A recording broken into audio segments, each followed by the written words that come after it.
Jim, are we on, Jim? We are on. Yay! Welcome to ReneMarie Stroke of Luck. Hi, Cyndy. Good morning. Good morning. I'm ReneMarie, and of course, we have Judy Marlowe, my co-host. Good morning. Hi, Judy. Good morning. And on the back end in the studio in Long Island, we have Jim, Hello. who we have some exciting news.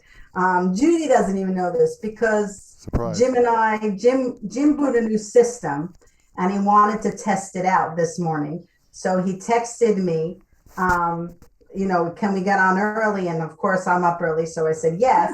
And then we started to talk. And we want to announce today, right now, that Village Connection and ReneMarie's Language of Love are confirmed partners. And Yay. and we're so excited because we have so many opportunities, and God, we could touch the world. Yeah. We could touch the world, and we are touching the world. But I believe that when you partner and you're working together with people, it makes such a huge difference. And honestly, from that, keep the conversations going. I keep going back to that because I apologize to everybody that was on it for not having the opportunity to talk so much. But it wasn't about so much talking. It was just about everybody coming together and on that screen having everybody present and to show everybody in the world that we're in this and we're not going anywhere, and we want to better the world together. So we're so happy for that. And Cyndy, our special guest and dear friend, and we can call her dear friends now. Yes. Because of Judy, it was on that show. But I want Jim to take a few minutes to talk about one of the segments that we're going to be working on. We're going to open a New Jersey branch of this. I don't want to share what it is until Jim gets on, but we're going to open a New Jersey branch. And my brain is going because we can even start a Michigan branch because we have Charlotte and a Connecticut branch when Catherine comes back on. So there's so many opportunities. But Jim, share with us what I'm talking about. So basically, people need ways to market themselves. And times are changing. I've been in the magazine business for years and years.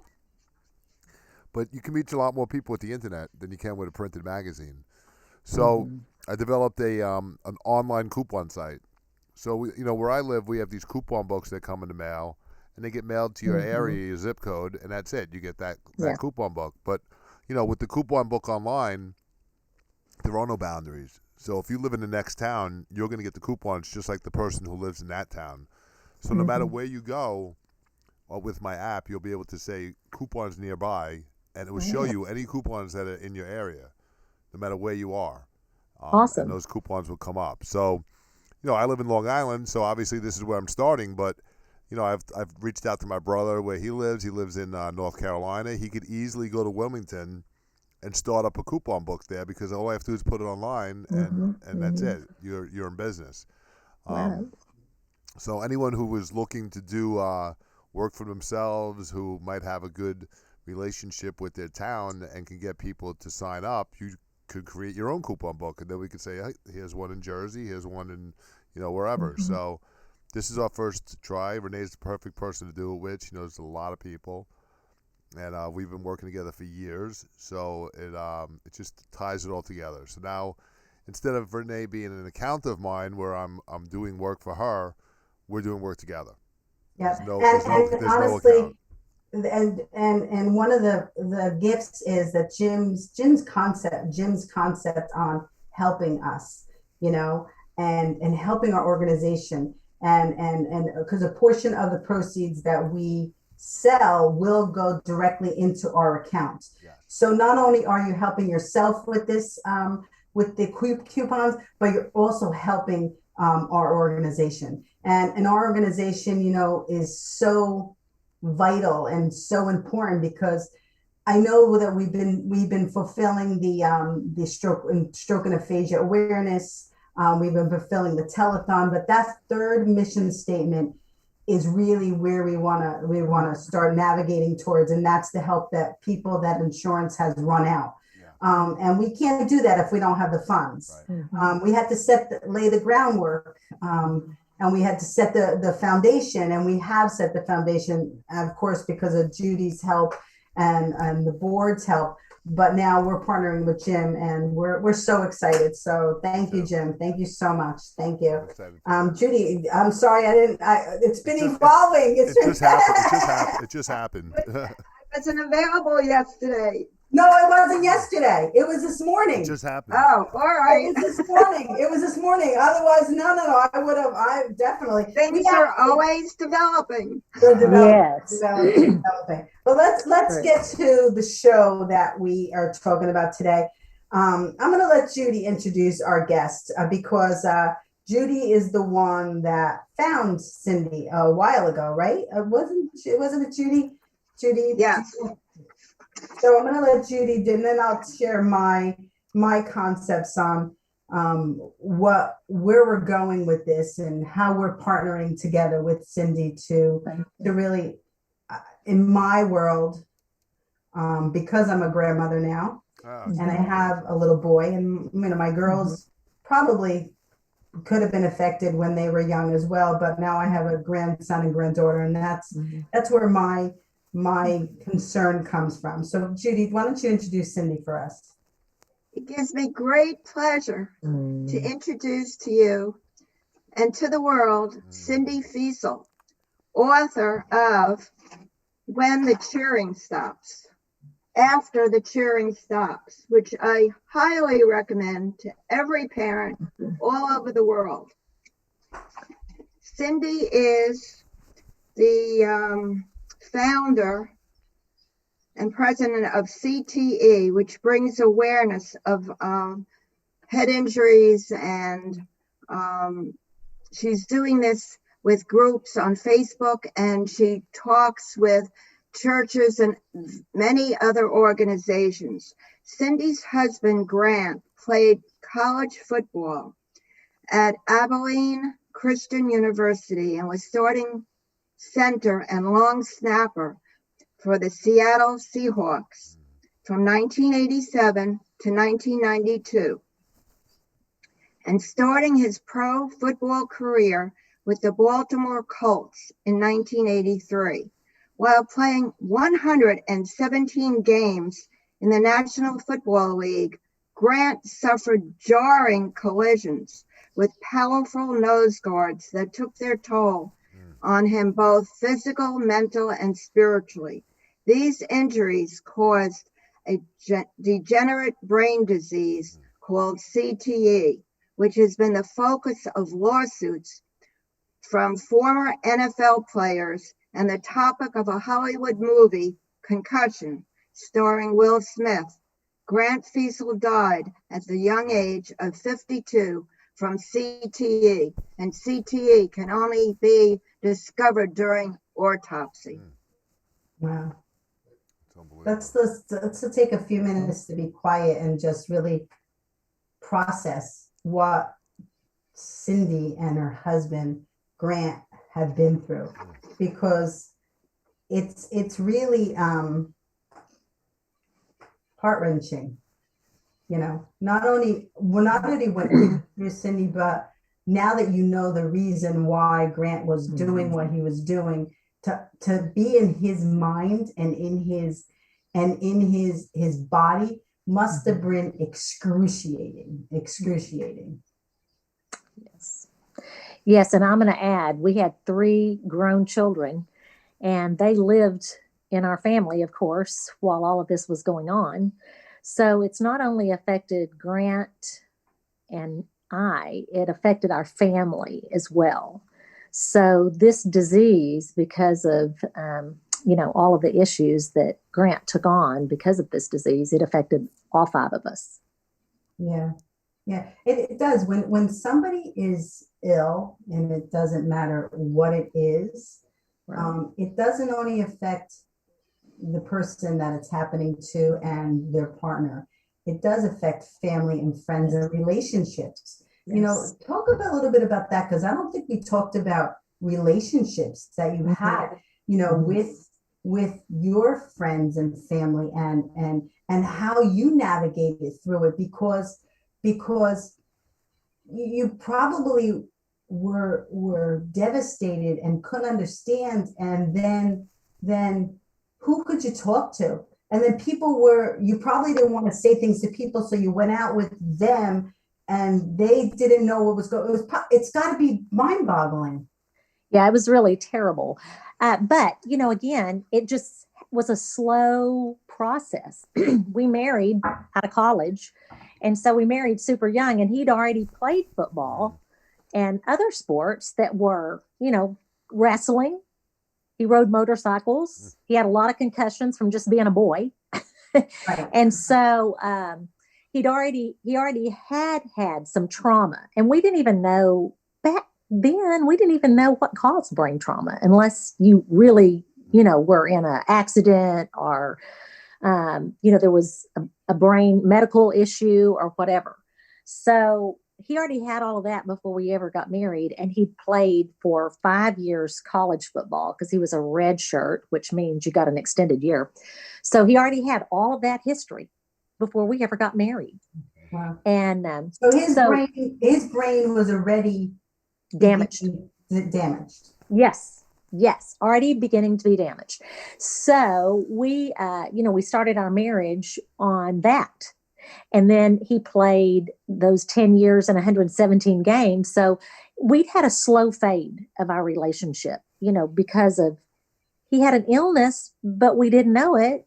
And he was still working. I mean, people have illnesses and still work. I mean, what can we say? Undiagnosed.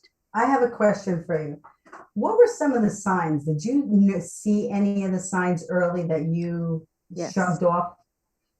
Yes. And I'm glad you brought that up because, what we do when we don't know, and we don't know anybody else that's been through anything like this, like you said, you don't know who to ask. You don't know who to trust. You don't know who to talk to. Recently it's just gotten to be a real big movement to talk to a therapist. But years ago, unless you had a mental problem, you didn't go to a therapist. You know what I'm saying? Unless you were, you didn't go just to talk if you're a normal person. Just for things. You only if you were down. Something was troubling you. Yes. Yes. So I never dreamed about talking to a therapist or talking to a minister or talking to anyone because I just thought maybe there was a flaw within that we could fix. And so, it was, he had issues, just communicating. And I was a big communicator. So that was one of my first clues that something was not right. Also, in the NFL, one of the things that they love to do, and I'm just going to say this because I believe that he was a drug addict years before he even quit playing football because they were giving him prescription drugs. So he was addicted. Well, because he had back injuries and he had knee injuries and he had shoulder pains. I mean, the world's view of this when you're in a sport like football is to give you a drug to make you feel better. Whatever you need to play the game. Exactly. You need to play the game. I mean, they were shooting his knees with whatever that is that they shoot it with to numb it up. Gel. Yeah, to numb it up. And so he was doing all of that. And then he got, slowly I would see these little pills come in baggies. And I explained it in my book. It was unidentified. I thought it was aspirin and it was Percocet and Vicodin. And so all of those, now we know that those are addictive drugs. Yeah. So by the time Grant quit playing football, 10 years, 117 games, he was a drug addict, thanks to the NFL. Wow. And so, when he could no longer get the drugs, his go-to became drinking. Wow. Because now I understand that he was trying to numb a pain. I didn't understand that when you don't just become an addict. I mean, there's something that's driving you to that. And so anyway, I never once thought, gee, my husband could be in pain. I was more irritated that he was drinking. Right.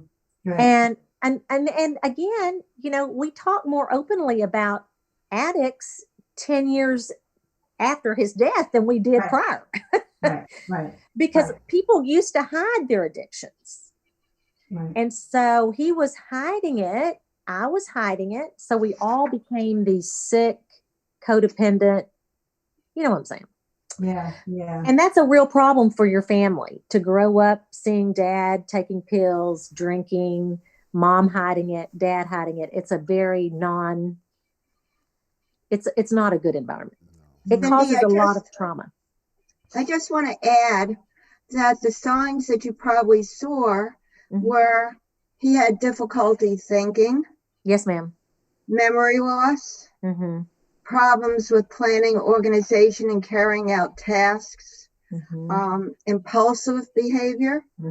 I read about that in your book. Aggression, depression or apathy, emotional instability, and substance abuse, which you're mentioning, and also suicidal thoughts. Did he have any of that? Yes, ma'am. He did.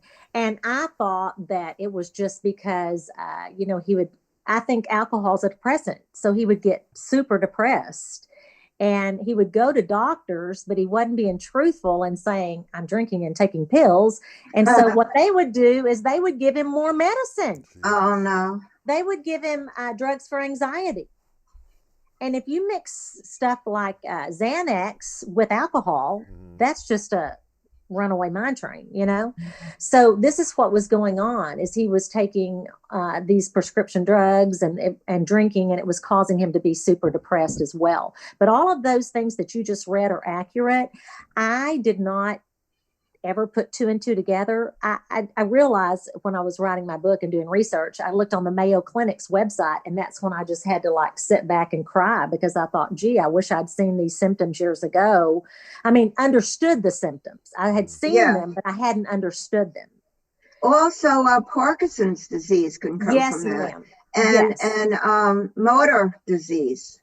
Yes, like dementia, ALS, Alzheimer's, all of those now they're putting in the same category as CTE.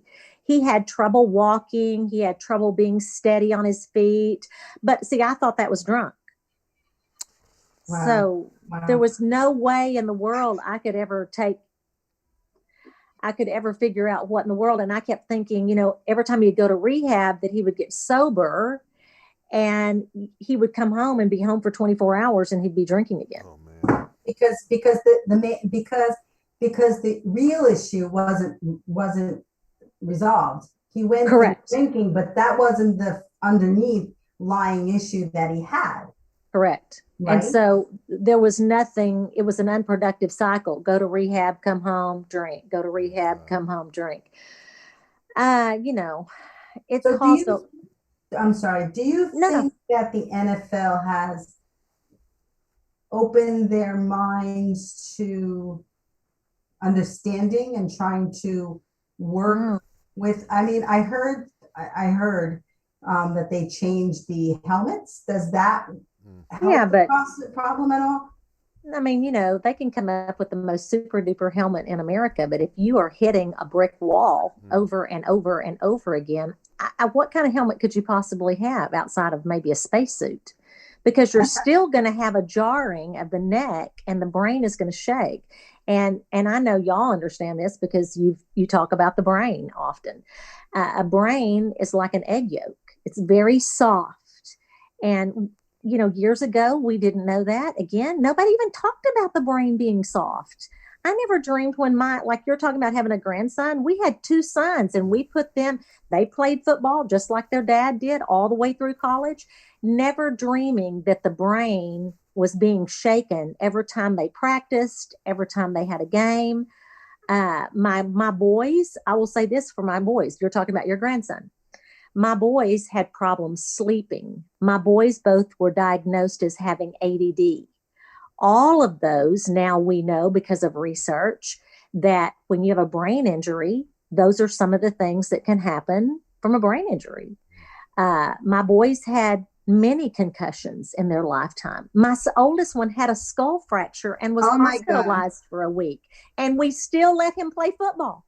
Oh, well, because you didn't know what you know. No, You didn't know. No, I mean, I live with tons of guilt. I can't imagine what Grant's mom lives with, because I know we feel guilty that we could have prevented, but again, it was just lack of knowledge. Right. We did not know. And I feel in my world, I feel like, mistakes when you're uneducated it's nothing you could do about it. But once you become educated about it, right. Once you know a little bit about something, yes, then you need to decide, make what you're going to do and how you're going to handle it. Because exactly. now you have a reason to, feel guilty or something if you're allowing it to happen. And the truth is that why would you do that? Why would you risk somebody?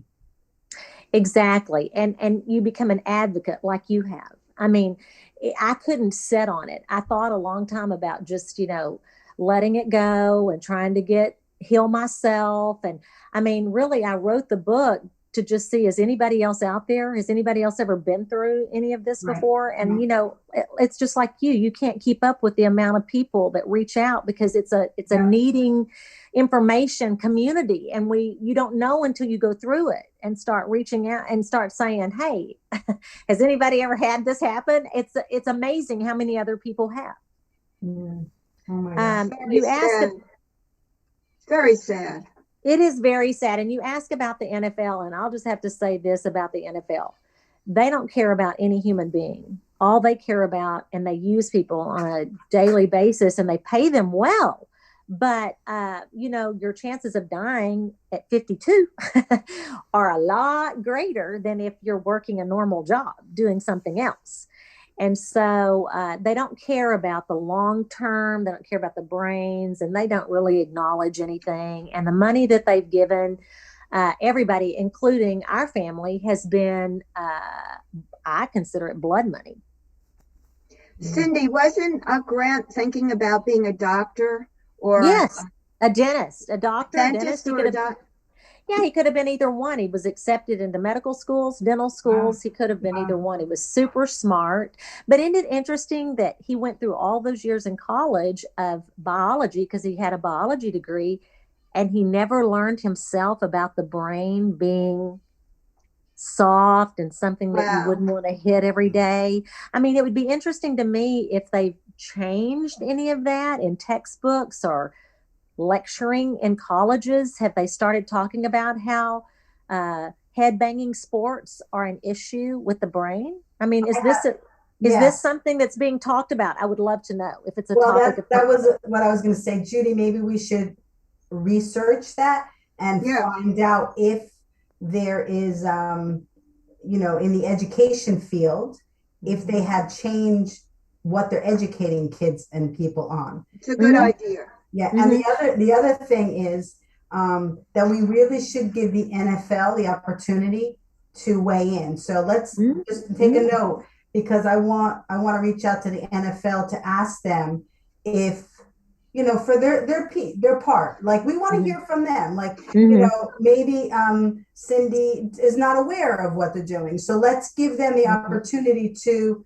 speak their part, so that I mean, everybody needs to speak their part. And I think, Judy, it goes, and Renee both, I think it goes even further back to, let's talk about these little youth football things like Pop Warner and all of these people that know it is not conducive for a child's brain. I mean, I always say, if you're 18 years old and you know the dangers, I didn't know what was harmful at 18, but you're considered an adult in the eyes of the world. So at 18, if you want to go play football, hockey, lacrosse, wrestle, whatever, box, whatever these sports are that could be damaging to the brain, then by 18, you can make up your own mind. Right. But if you're a child and you're 5 years old, like our boys were when they started football, and Grant as well, are you old enough to make up your mind about what you're going to do at 5? Yes. So we need to reach out to, I said this before, and I apologize, because I really wanted to reach out to some of my dear friends who are advocates like Grant was in playing football, like that. their legacy. Yeah. Now that they're parents and they have children and grandchildren, I just Mhm. want their input into. Right. I mean, because you're talking about the you know, the Cubs, that's the Cubs in Hawthorne, you know, about the Yeah. little kids. I mean, what do we do about that? That's, I mean, I'm like, I'm not one to tell people what to do, but No. I want to keep the Either. conversation open, and I Yes. want them to understand. I just want to hear their part. I want to know how they feel. Like if I had a son now, I would not let him play football Right. or Me either. wrestle or anything because of what I am learning, Me you too. know? And you know, And that's another thing, Renee, I think is so vital. Why in these towns where our kids are able to play football when they're so young, why don't we at least have, isn't there some information that the parents can get right, or right, have? Why aren't they made aware? They're made aware of all the rules when you sign up and all the things you need, but nobody talks about the internal physical part of what this could cause. And I always kind of say it like this. I don't know if it makes sense to everybody, but I always say, you know, would you let your child cross the road with, you know, a busy road without thinking about all the things that could happen if you don't look at everything? And of course, we wouldn't let our child do that. So, you know, and I'm smarter now than I was when my kids were young. I didn't ever think about it. We just signed them up, but nobody was talking about it then. right, right. So that's something that we need to also address is like ask the towns, you know, we'll start the basis, ask the towns, like, are you aware of this? Do you know that this happens to children? Right. Like, you know, you know, so you're bringing up a lot of very important contacts and sources that we need to reach out to continue this conversation, to bring education to people, because that's all it is, education. Education. Most I agree. definitely. Yeah. And once we do our part educating them, then they can make the decision, and Exactly. you know, they have to live with their choices that Right. they It's have. a free country, so you can Yeah. make up your mind. But But I you just and feel Grant didn't have that. Grant didn't have that knowledge. You didn't have no. that opportunity. What do you think? I'm going to take this to a different place. What do you think that Grant is thinking right now on the other side? Like because I know you have a lot of faith. What do you Yes. think is he guiding you? And what do you think he's saying to you right now? I thought about it for a long time. And for a long time, of course, I felt super guilty because, you know, of our volatile relationship that we had even until his life ended.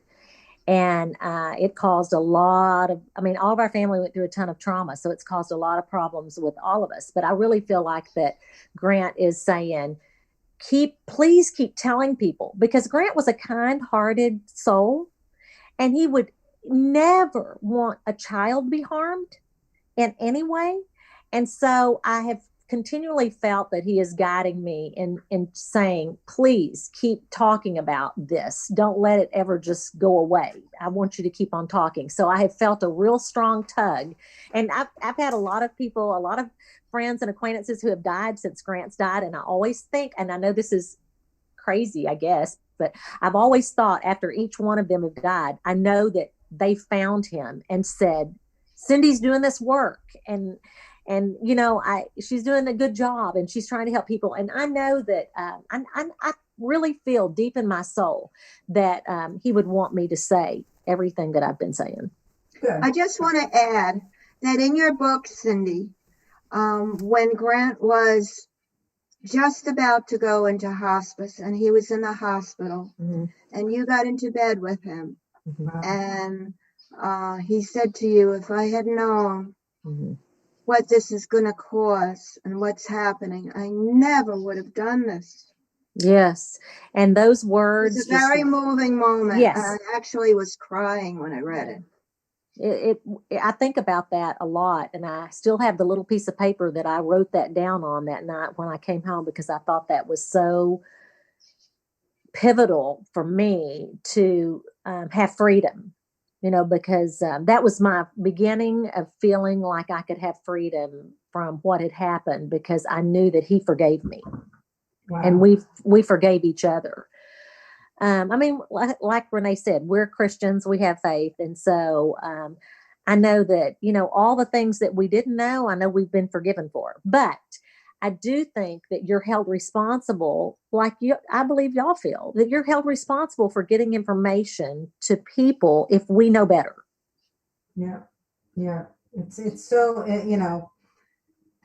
it's like to me it's like, let's just stop and think about what we're talking about, like lives, like, Yes. yeah, it's fun to do an activity, it's fun to play, it's fun to make a lot of money, but what's the repercussion from that, Yes. and how do we, I mean, I believe faith, and Judy knows this, and to me, it doesn't matter what faith you have. Um, like I used to have a dear friend that didn't really believe he had faith, but he had self faith, like he had something to hold on to when things got hard. He was very strong. But I think, like, how do we move forward with this? And we were talking before we gave I saw Judy writing, like Judy probably has a page this I long, know. She's so good. Because we like I said before, and I know Cyndy agrees, we want to keep educating people, and that's really what you're doing, Cyndy. That's really what you're moving forward. What other areas do you navigate this through? Like, I know you do our show, and I know you write your book, and do you go and speak to the little kids, the parents of the little kids? Do they invite you? I wish I could do that. I have not been well received in my state because Texas is a huge, huge football state. Yeah. And they start very early here. And so, I mean, I've had to even be very careful with friends and family because I have family members who still go to football games. You know what I'm saying? Like, I don't anymore, but I can't. I mean, that's not going to get in my way of being a friend to my family and friends. Right. But I've had to work on myself to not be offended by that. Yeah. And so anyway, I try to, I go around to church. I've gone to churches. I've gone to a lot of just brain awareness groups like yours. Some in the Dallas area. I've traveled to brain alliances, different states. And so I've done a lot of work prior to COVID. Once COVID happened, all of that stopped, but I've done, some virtual things in the last 2 years. But I'm just trying to work through my community right now and just kind of be, an advocate for brain awareness to at least look at what the long-term effects could be from starting out too early. I'm an advocate of flag football. That's a great alternative if your child wants to play football, right, and not have contact. So I always say flag football first, and then maybe they'll get it out of their system and do something else like tennis, basketball, or something else. So for my kids, it was really hard because their dad played football. So that was just a natural thing that they wanted to do as well. But again, it's just all about educating. I mean, I have to worry now about my own sons who are grown, falling in the same path that their dad fell into. How are they right now? How are your they seem to be well. Again, I don't know if they even understand the gravity of what, I mean, they're living through trauma of addiction, and I don't know that they even really associate it. They know that Grant had CTE and that's what he died of, but they still watch football. And I find myself thinking, how do you not be angry and mad at football in general? But they aren't. But have they had MRIs of their brain? No, and I wish they would. But again, once you're an adult, mom can't force you to do any of that. So again, I just pray for them every day, and I pray that they won't have any effects.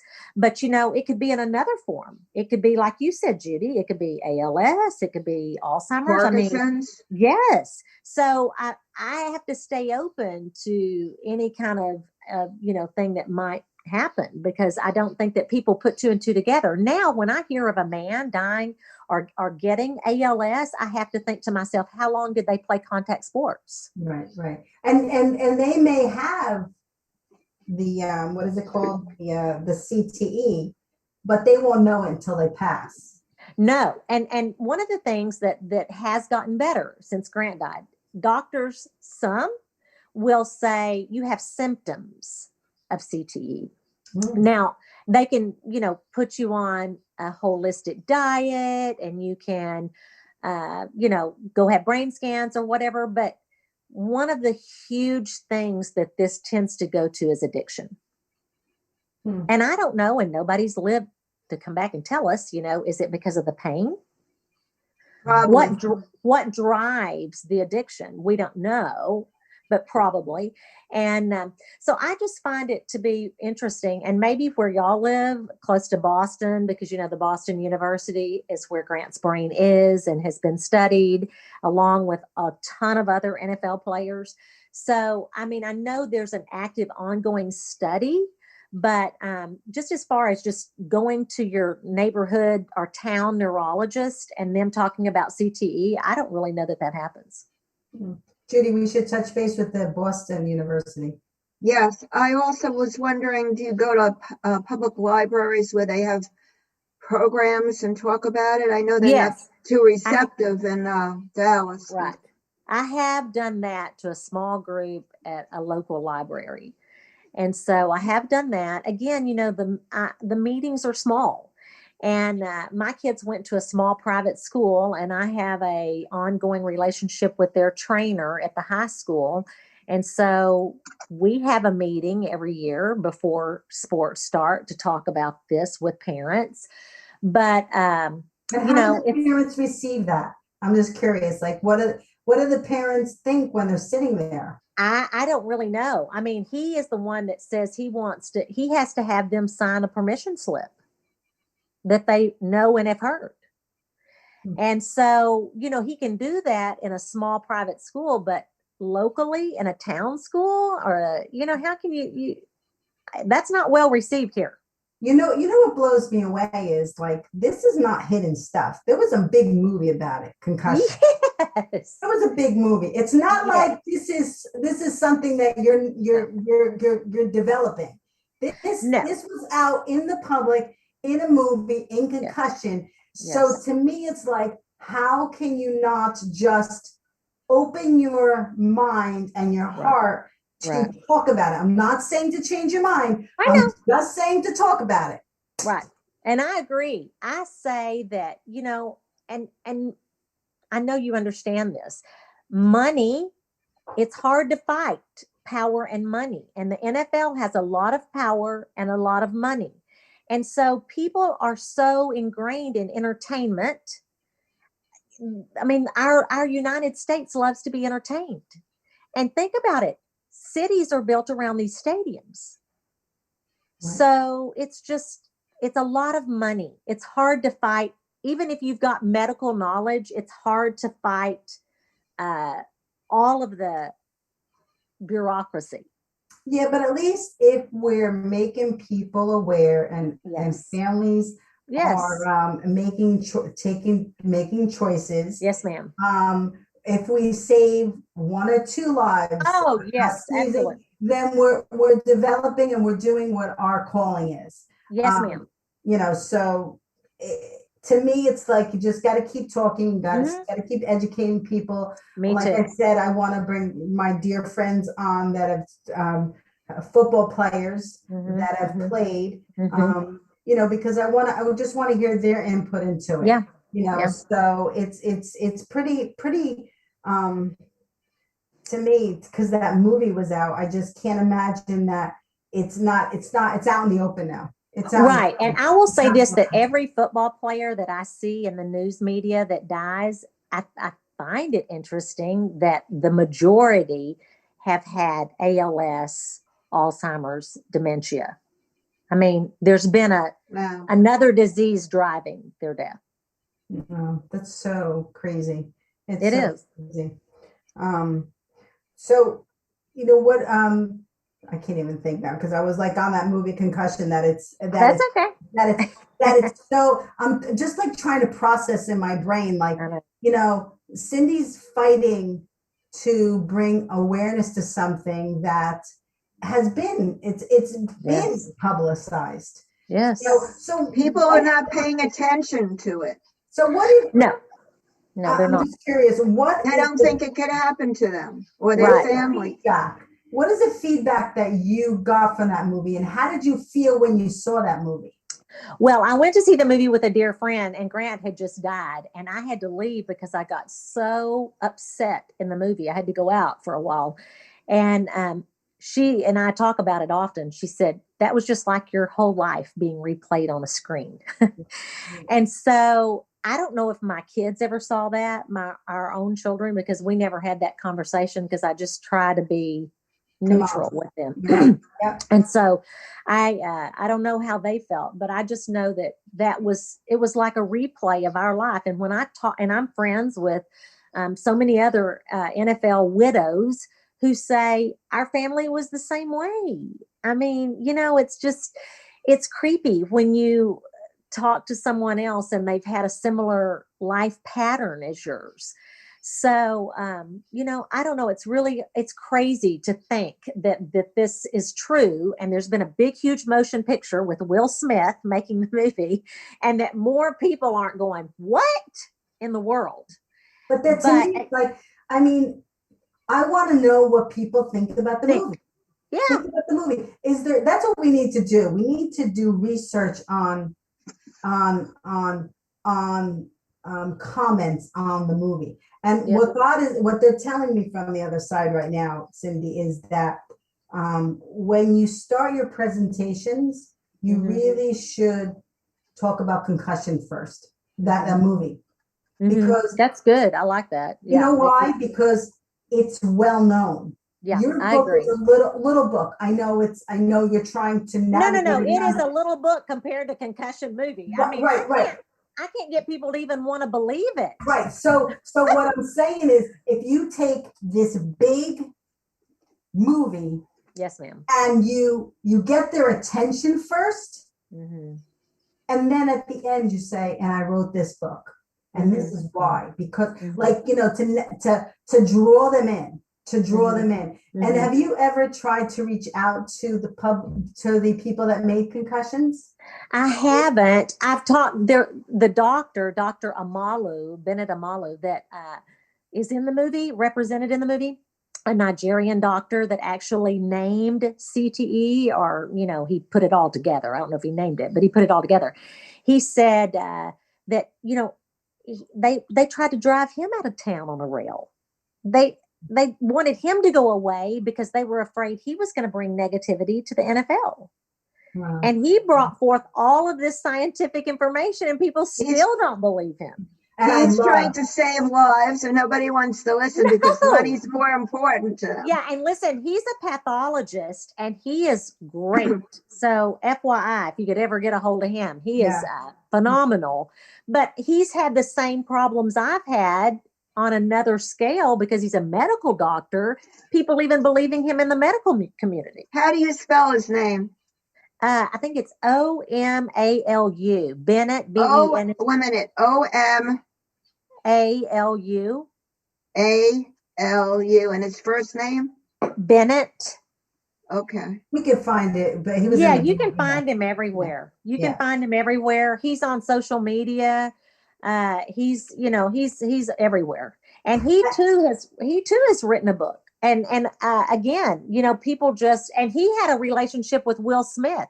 He coached Will Smith up before the Concussion movie. Wow. So I'm just saying it just blew me away. I thought once the Concussion movie came out, then this was going to be like, everybody was going to start believing. Right. But I will say one thing that I loved, and the thing that I loved about that movie was the respect that this pathologist, Bennett, I don't know how to say Amal. Amal, he had for each body. And he honored them. He spoke to them before he worked on them. Right. He honored them. And that to me was so respectful. Right. So respectful. Well, he's definitely a person of faith. And he, he's one that says, I really collaborated with him because we've spoken at things together before. He says, no one before the age of 18 should play a headbanging sport. I mean, that's his school of thought. Right. And because he's seen brains. And he also says that if your child commits suicide in, high school or college, that you must look at the history of the brain, because many times the suicide is driven by a traumatic head injury that nobody's even thought to discuss. And that's what this lady was saying to me, that was reaching out to me saying, where do I take my son's brain? Because I can't find anybody that wants to do the CTE autopsy on it. And I want to know if football drove him to suicide. Wow. Wow. So, I mean, it's even a problem that goes as far as the autopsy. Yeah, I don't know if everybody remembers Teresa, a dear friend of mine. She wrote a book about suicides, and she she said the same thing, that people are afraid to talk about that. Yes, afraid to talk about that. So it's really an important conversation to have. It is, and I don't think that parents. I mean, let's say if it had happened, God forbid, to, one of my friends or family, or even in my family, what if one of our children had committed suicide? I mean, until Grant's death, I would have never dreamed that we needed to have their brain autopsied. Right. That's so, and to me, just thinking about the brain is alive. Yes. I mean, the brain is the center of everything we are. Yes. So to me, to be able to understand that, and how it's almost like a computer, right? Yeah. Oh, yeah. You could take their hard drive out and understand and see the back of what was input into that. Right. That's got to be pretty intense and educational to research the brain. I would love to talk to a pathologist. I think I think it's so interesting. Yeah. And like you're bringing up, just people understanding that the brain controls everything. That's so important. We forget that, having a car accident, or let's say a spouse that's been abused by someone. So, I mean, we don't think about all the things that can cause the brain to be damaged, and then the CTE and any of these other neurological diseases can be a problem. Wow. I just want you to know that you may be talking to a pathologist shortly, because I'm going to be working on that. Yeah. Cyndy back. So we have to go, because Sonia is on in the waiting room, and but this is only the beginning of the conversation. Oh, I know. Listen, we're going to be friends forever, and I just appreciate. Yes. I just want to add. Wait, Judy. Before you go, I heard something about you're moving. Are you moving to the New York area? No, I'm not moving to New York. I am moving, but I'm not moving to New York. I'm moving somewhere here in my little community where I live. But anyway, I am just blessed by both of you. And I always say that God gets me to all the right people. Yes. And I know that my connection with both you and Judy is, God has led me here. Yes, thank you. Sorry, Judy, go ahead. You can say it. That's okay. I just want parents to also think about this. I want them to think about their daughters who are doing dancing and shaking their heads in all different directions during a dance, and doing it over and over for hours and hours to perform in some kind of pageant or whatever, that they could be damaging their brains. And cheerleading. And I also highly recommend this book. Thank you, Judy. Well, thank you. And we look forward to continuing this conversation. Yes, Judy, absolutely. We have a lot of resources. Like, we may have to set it up in 3 different shows, because there's a lot of conversation that we want to keep going. And what we said is just making people aware, bringing awareness to people. I can assure you, I will start working on it immediately. Yay! And another good time to talk about this, and I'm just throwing this out there, is during before football season starts. Yes. Yes, and this is the time because football starts in August. Oh yeah, August. Absolutely. So yeah, so we're gonna reach out to everybody. We need to go, but thank you, Thank Cyndy. y'all. Thank you. I appreciate it. Thank Have you, a blessed Cyndy. day. Mwah, mwah. We always Bye, blow y'all. our kisses. Wait, 1, Yes. 2, 3. Bye, everybody. Bye, y'all. Bless you. Have a great day. God bless everyone.